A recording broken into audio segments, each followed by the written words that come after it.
Hello, everyone. Sorry, I got put off by something there. Today, I am going to be going through the psychodynamic approach, the arguably the weirdest approach of the 5 approaches that you need. This is quite a long um, video, I will imagine. There's a lot that you have to cover for this approach. There's a lot of different ideas. This is what I think you could consider to be a collection of loads of ideas under the umbrella of the psychodynamic approach. So this is not simply a case of, oh, your behavior is caused by one thing. This is saying there's a multitude of things happening in your unconscious. So this is quite a complex theory. There is a lot to it. There is a hell of a lot to it. So that's a previous video. Going to skip through that. As you can see here, this is what we're going to be covering today. We're going to be looking at the role of the unconscious, the structure of personality, defense mechanisms, including the 3 that you do need to know, as well as psychosexual stages. Now, each of those 4 is a pretty big idea. So this video will be going through those. And as a result of that, I'm going to skip quite a few things here. I will just cover these basics very quickly. Psychodynamic, and again, all of this is super important. Psychodynamic believes your childhood is by far and away the most important part of your developmental life stages. And if you have a traumatic childhood, that will affect you in ways throughout your childhood. Now, that's quite a socially sensitive, potentially concerning and offensive idea. This idea of those of you who had a traumatic childhood, what this approach is essentially saying is, there's nothing you can do about that, right? Which is maybe quite concerning to some people. So it's quite socially sensitive as good evaluation. It also believes in psychic determinism, which is essentially the idea of your behavior is caused by factors that are happening in your unconscious, and you have no power or control to direct that attention. Basically, you have no free will in this situation. So again, quite a controversial idea. The first thing I want to talk about, the first key idea, is Freud's levels of consciousness. Now, he said your mind is a little bit like an iceberg, right? You have maybe 10, 15% that's above the water, but most of who you actually are is below the surface. You cannot see it and you cannot access it. So most of my students generally do believe we have an unconscious. Conscious. I don't know why I'm struggling with that word today. So let's have a look at this. So your mind is like a iceberg, and this analogy is literally called the mental iceberg. You have your conscious up the top, you have your pre-conscious, and you also have your unconscious. So things that are happening in your consciousness are your thoughts and your perceptions. You are aware of your thoughts and your perceptions. Okay, you are aware of this. So just think, everything that you are experiencing right now, from the feel of the chair on your bum to the feel of the shoes on your feet to thoughts that are going through your head, is that literally everything? Is that all of who you are? Or are there things that are in your pre-conscious and your subconscious, your unconscious, for example? So things that are in your pre-conscious are like memories and stored knowledge. Pre-conscious is things that we can be aware of if we tried to be. So for example, if I asked you to think of a memory from your childhood, you would bring that up from your pre-conscious, also known as your subconscious. Conscious. Why am I struggling with that today? But if you have a look at the things that are in your unconscious mind, things like fears, things like unacceptable sexual desires, you are not actually aware of any of those things listed in the bottom right of this screen, right? Because you've buried them there and you are not aware of them. You've repressed them. You've forgotten them. So that is the very basics of Freud's levels of consciousness. The problem with the unconscious, by the way, and absolutely write this down, is that it's impossible to falsify. You cannot prove it exists. You also cannot prove that it doesn't exist. And this is a very unscientific idea because the unconscious is not empirical. It's not observable. So again, useful to write down. So fine, we have an unconscious, apparently, right? how do we access that? So on the left-hand side are 5 ways in which we could potentially access this. Now, I don't want to spend too much time on this because I do want to go through this more in lesson. Dream analysis. What are dreams? Freud believed, and Freud is the granddaddy of psychology, but also the psychodynamic approach. Freud believed that your dreams, and particularly your nightmares, are your unconscious seeping into your consciousness when you are relaxed.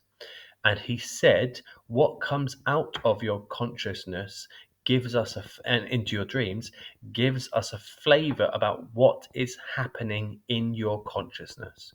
So, for example, if you were to dream about, I've got a couple of examples later on, but a bomb in your dream. I only say this because I dreamt of a bomb when I was 3, 4 years old. If you dream about a bomb in your dreams, Freud said that that is your unconscious seeping into your consciousness, and that on an unconscious level, you fear something explosive is going to happen in your life. So it's all about symbolism, right? I wasn't literally dreaming of a bomb. Freud's arguing, no, the real meaning is that you're in your unconscious, you're afraid of like an explosive event that's going to happen in your life. Clearly bullshit, some may argue. Hypnosis, parapraxis are Freudian slips. So essentially, when I've had a couple of horrendous Freudian slips in my life, but when we say something that we don't mean to say, and that maybe we even consciously don't feel.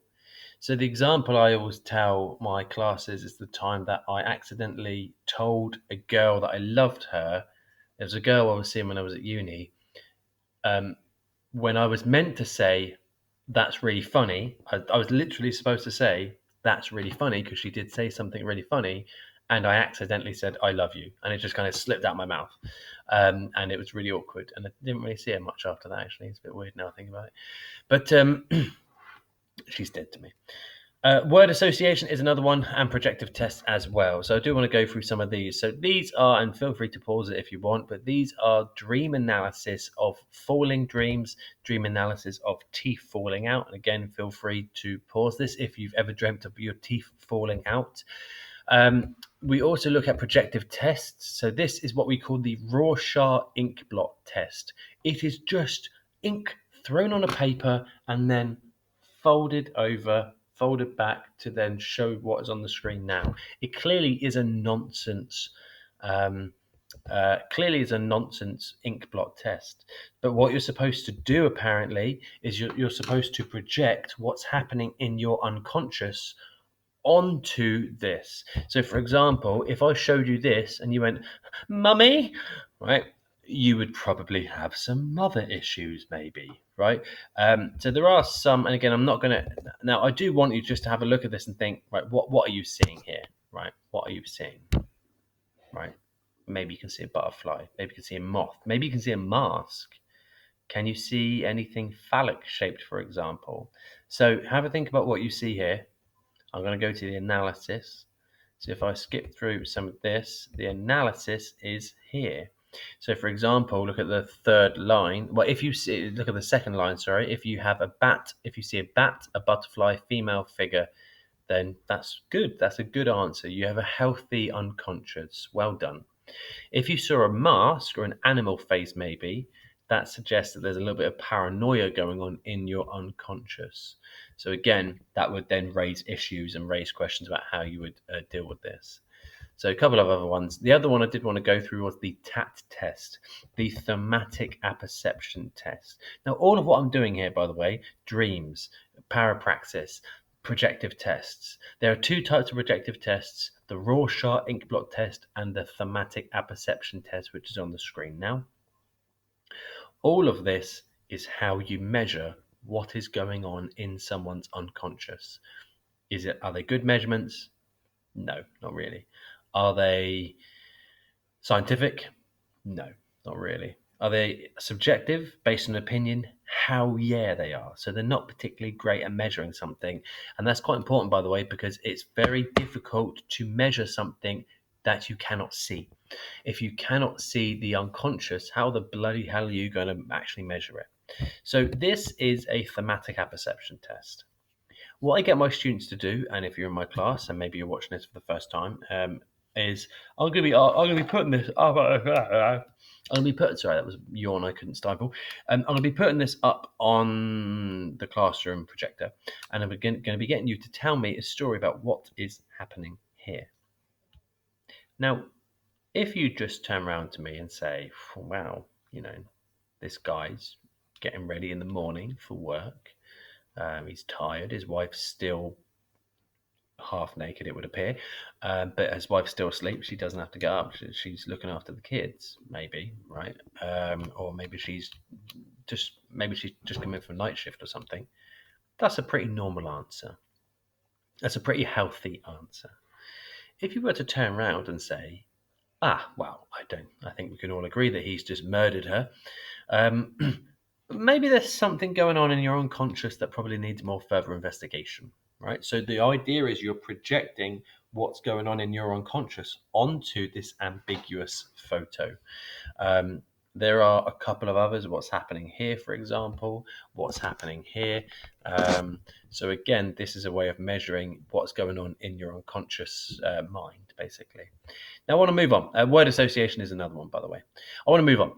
So this is another part. So far we've looked at levels of consciousness, and we've also looked at how to measure. Right? This is another one. This is the structure of your psyche. So we know we have different levels. Fine, we know that.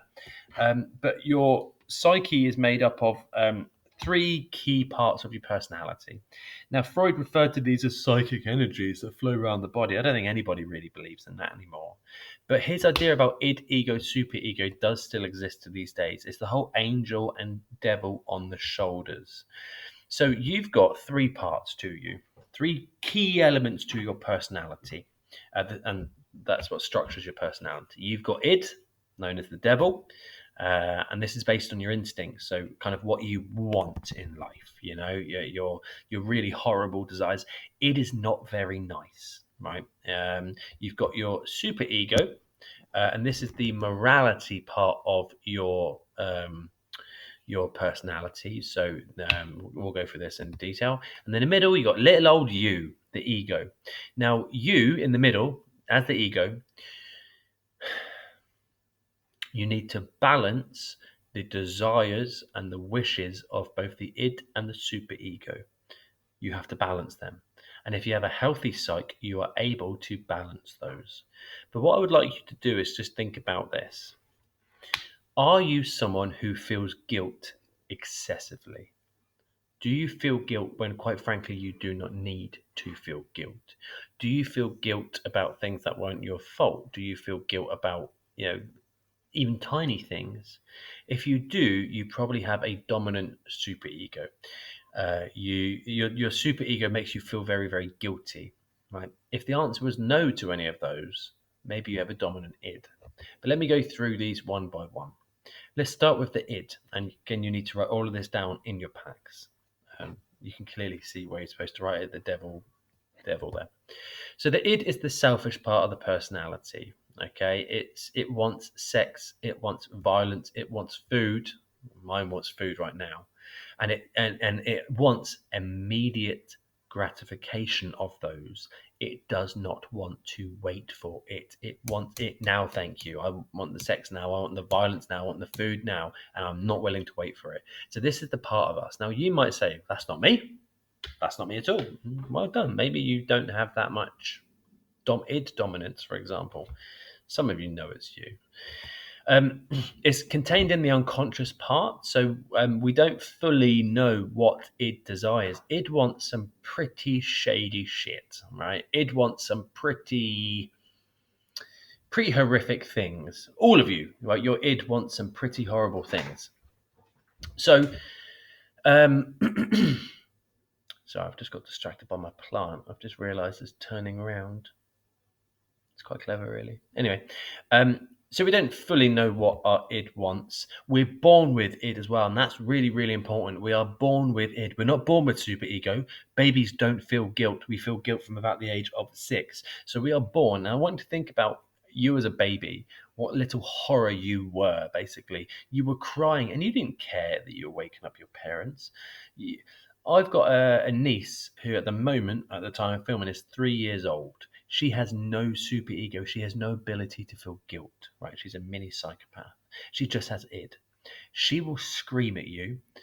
If she's annoyed, she will make you feel like you're just like, oh, because you're really annoying me. You're really annoying me. But she won't feel bad about that. Because, like, one day, for example, quite recently, she had nappy rash. She's a late bloomer.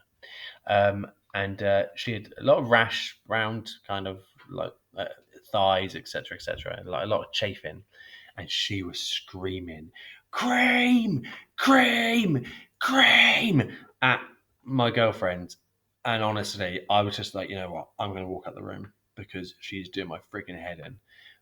But Summer, my niece, felt no guilt about doing that whatsoever. That was like it. I want it now. Put the cream. I don't care. Do it now. Like, if you're 1 to 5, you don't care about guilt, basically, and you will not feel any guilt or remorse. So she didn't come up to us afterwards as a 3-year-old and say, "Look, Uncle and Auntie, look, I realise I was a bit out of order. I realise I was a bit of a dick. I realise I maybe should have been a bit calmer in my request for cream." She didn't do any of that because she didn't feel guilt. She just has id. So until the age of 6, you just have id. And the id operates by the pleasure principle. It bases your behaviour based on what you find pleasurable. It bases your behavior based on what it finds pleasurable: food, violence, sex, cream. Apparently, it would appear. Now, on the other end, you've got superego, the angel of on the shoulder, right? So, in this case, superego deals with the conscious, and it is your conscience, by the way. It's your conscience. It's who you are, basically. It's that angel, that little voice that says, maybe you shouldn't be screaming at them for cream. Maybe you shouldn't do this. Maybe you shouldn't. It's a little voice that all of us have inside of us, and it's known as the relentless policeman, and basically tries to get you to get you to do the moral thing. So this is based on the morality principle. The superego is based on the morality principle. It makes us do the right thing, and the most important part of superego is that it has a weapon up its sleeve. The superego is what makes you feel guilt. So if you feel guilt quite a lot, you have a dominant superego. I don't really feel guilt that much as a person. Not really. Not really. Um, I there are some things I feel guilty for, sure. I'm not a psychopath. I've done the test. I'm not a psychopath. I was nearly, though, which is a bit worrying. But um, uh, I don't feel guilt. So I probably either have a very healthy psyche or I'm maybe a little bit id dominant. Develops around the age of 6, which is when kids start to feel guilt for the first time. My 6-year-old nephew definitely has a super ego, right? Brother of Summer. He will basically, if he thinks he's done anything wrong, he will put his palms on his eyes like that and just go, no, no, no, no. And he cannot deal with he's excessively guilty. I think he is basically a mini super ego, like fully. And as I say, it balances on the morality principle. And in the middle, like I say, you've got the ego, which is essentially you, for a basic way of looking at it. Your point, you're in charge of your personality, essentially. Now you have to balance. You have to balance the desires of the id against the superego, and you deal with what's called the reality principle. What can you realistically achieve? In terms of balancing out the requirements of the id and the superego, right? So you look at what you realistically can do. You've got id, who wants all this sex and violence. You've got your superego, who wants you to live by the letter of the law and not break the law. And in the middle, you have to deal with those desires and think, right, what is actually realistic? What can I achieve here? If you have a weak ego, if you have a weak ego, you will be dominated by either id or superego. The ego, though, can protect itself with defense mechanisms, which is what's coming up in a second, right? So the ego can defend itself through repression. One thing to note down about ego that's particularly important, by the way, I may forget it in lesson.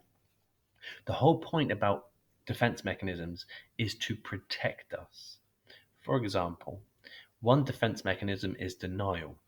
Let's say you have a really, really big trauma in your life, okay, and you can't deal with it. You're not in the position to be able to deal with it. Our ego will step in and say, just deny it's happening. And that protects us from dealing with the psychological pain. It's not a great way of dealing with it, right? That's literally sticking your head in the sand and going, nope, there's no problem. Nope, nope, no problem. But you're clearly going through, nope, nope, nope, nope, nope. Right, and just basically just that is a way of us protecting ourselves. Like I said, it's not the greatest way of doing that. Okay, so moving on. We're talking about defense mechanisms. You need to know 3 defense mechanisms. You need to know where they come from, the ego. You need to know why they come from the ego, to protect us. And you need to know the 3 of them. So you need to know denial, repression, and displacement. There are a lot more, by the way. There are a lot more: denial, displacement, projection, identification, intellectualization, reaction, formation, regression, repression. All of these are ways to protect us in slightly different ways. Now let's start with denial. I'm not going to go through denial too much, so you may want to pause the screen if you wanted to write more down. But denial was essentially a complete refusal to accept the reality of the situation. And it's thought that when we go into denial about a potential trauma or issue in our lives, we're trying to protect ourselves, basically. Displacement's a little bit harder. Displacement is basically moving, let's say, anger, or moving a feeling from a socially unacceptable thing onto something that's essentially powerless. So, for example, someone who is frustrated by his or her superiors may go home and kick the dog, beat up a family member, or engage in cross burnings. Did I write that? I don't think I would have written that. Oh, maybe I need to take that out. But the point is you are taking this aggression, this anger, and you're moving it onto a powerless object, right? You're displacing, you're moving. That's what displacement essentially is. You're moving a feeling from something that is quite powerful to you onto something that's powerless. You also need to know about repression as well, which isn't on here for some reason. Why is repression on here? Repression is essentially burying a memory to forget it, right? Links to PTSD if you don't do it particularly well. Okay. A few other points here. This is relatively basic, a run through. The last thing I want to go through, we looked at quite a lot here so far. I don't know how many minutes this is. How many minutes is this? The last thing I want to go through is psychosexual development. It's quite a nice photo, isn't it? Quite a nice photo, that. Until you listen about what Freud said about what's happening there. So psychosexual development, you do need to know the 5 stages. You do need to know that this is about children's development through where they get pleasure on their body, which is already weird, to be honest with you. So each stage has a designated pleasure zone, which is where we get pleasure on the body. So the first stage is oral, for example. We get a lot of pleasure from the mouth. But these are, you do need to know Little Hans. I'm not going to go into that, but there is a link there. You absolutely do need to know Little Hans and where he is on the psychosexual stage. He is the one on the left. He's the little one. It's Little Hans, by the way, not Lil Hans, like he's some weird 5-year-old Austrian rapper boy. But you do need to understand as well that you can get fixated at any stage here. So I'm just going to go through these. I'm just going to go through these relatively quickly. These are the 5 stages: oral, anal, phallic, latent, genital. Old age pensioners love gammon. Orange and pears love grapes. You need to know the ages, and you need to know what issues can arise at this stage. So I'm going to start with the first stage just here.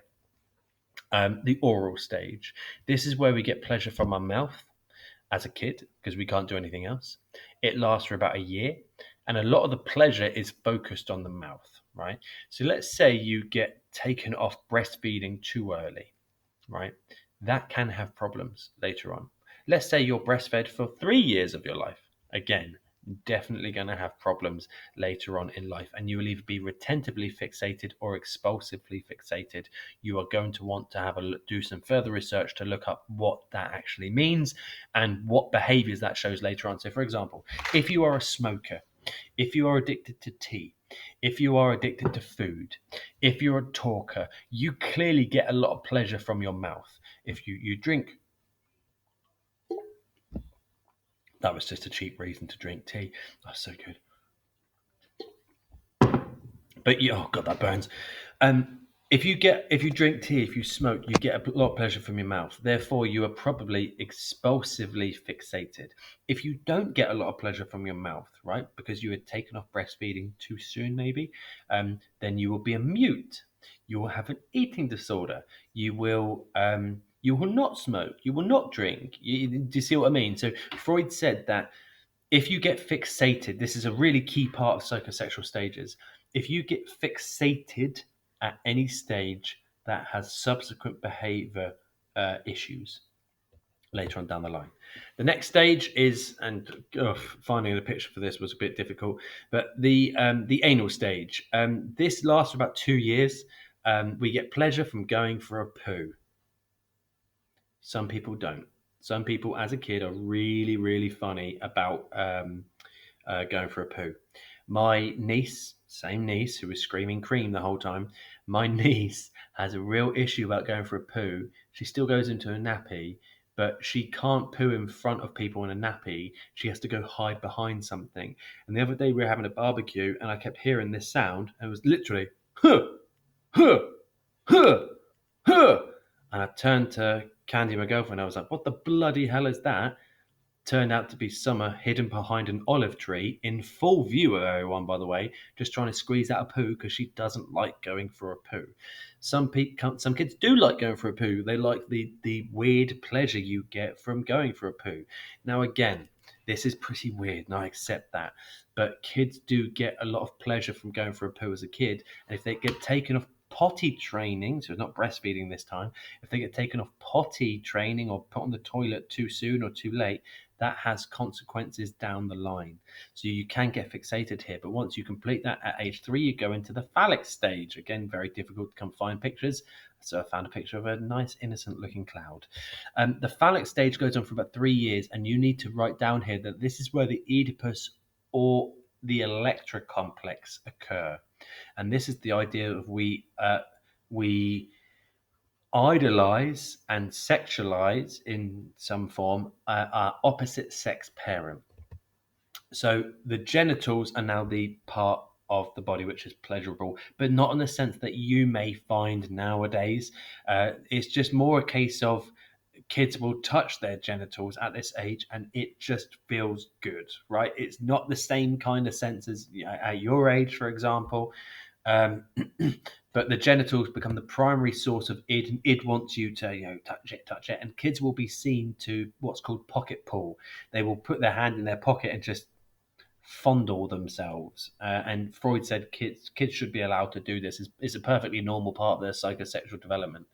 And fixations can occur at this stage. Now, you do need to know the Oedipus complex. This is where little Hans was investigated, right?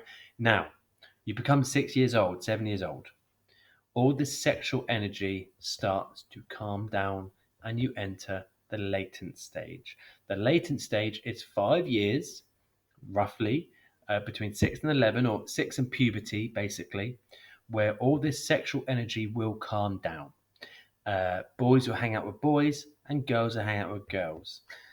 So sexual desires are repressed. Once you have resolved the Oedipus complex from the previous phallic stage, once you've resolved that Oedipus complex, once you've realized that you can't kill your same-sex parent, you can't outthink them, you can't out-strengthen them, you can't outsmart them, you think, well, you know what?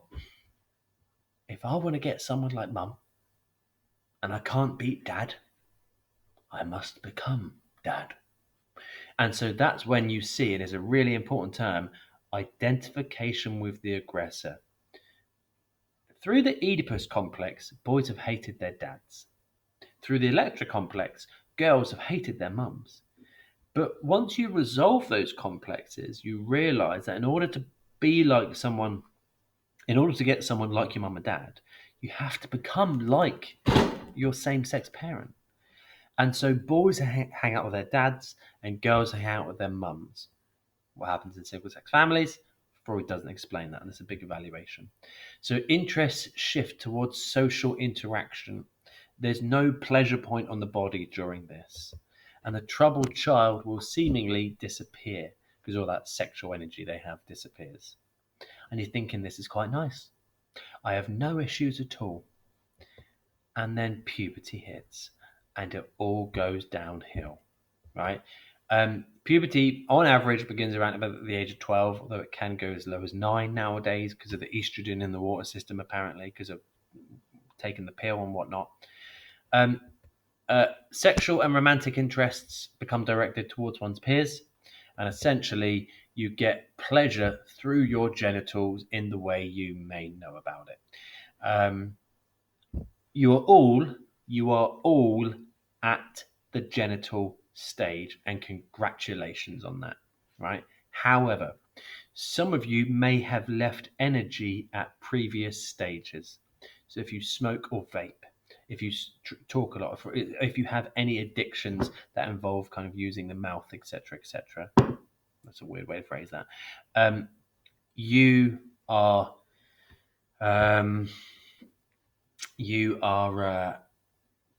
probably leaving a little fixations at those stages. So there's a lot of ideas about this, right? There's a lot of ideas. I will briefly go through therapy as well, but a major practical application of the psychodynamic approach is that it has allowed the creation of talking therapies, psychoanalysis, which is where you sit on a what are they called? A chaise lounge, I think my students called it, a special type of sofa, basically, and you will talk to an authoritative counselor about your issues, and they will try figure out what is going on in your unconscious. So this is a huge practical application. However, this approach, of which I've gone through very quickly, by the way, has loads of obvious evaluations. Firstly, many people are a bit concerned, I think justifiably, about Freud's focus on sexuality in children, right? We're talking about children getting pleasure from going for a poo, getting pleasure from the mouth, getting pleasure from fondling themselves as 6-year-olds. Nowadays, there's actually something to be slightly concerned about, I think. So to be able to view children in this way. Now, Freud said, no, like, don't shoot the messenger, like, I don't mean like sexuality and just like the way we think about it. He kind of says that children just have sexual energy. Like, even that's weird, mate. Even that, just rethink that a little bit, So quite socially sensitive. There is unfortunately a reliance on case studies here. So psychodynamic does tend to rely on case studies. For example, Little Hans. Anna O is another good case study to know, but Little Hans, what's the consequence of that? Well, because the psychodynamic approach focuses on case studies, it lacks generalizability out to wider populations, and therefore we don't really know how the wider population, like that, how their unconscious works, because we're just basing it on one weird Austrian kid. It's incredibly subjective. So ink blot test, subjective. Thematic apperception test, subjective. Dream analysis, subjective. What we mean by that is it's not factual. It does involve someone's opinion. Oh, you dreamt of a bomb. I think that's because you think there's going to be an explosive event. That's completely subjective. It's opinionated, non-fact based. And then finally, however, it does have huge practical applications. So I do have a model answer here. Well, and I've got some more evaluations there, which again, feel free to, there you go, feel free to write up. And the arrows indicate how you should be elaborating. But there's a model pill here. I've got a strength just here. It's got practical applications, for example, psychotherapy, and therefore it's actually quite useful. Therefore, psychodynamic approach has got tangible effects. This, by the way, this is how you write up a good practical application point, right? Read this, look at the evidence, look at the elaboration. That's how you should be elaborating on a practical applications point.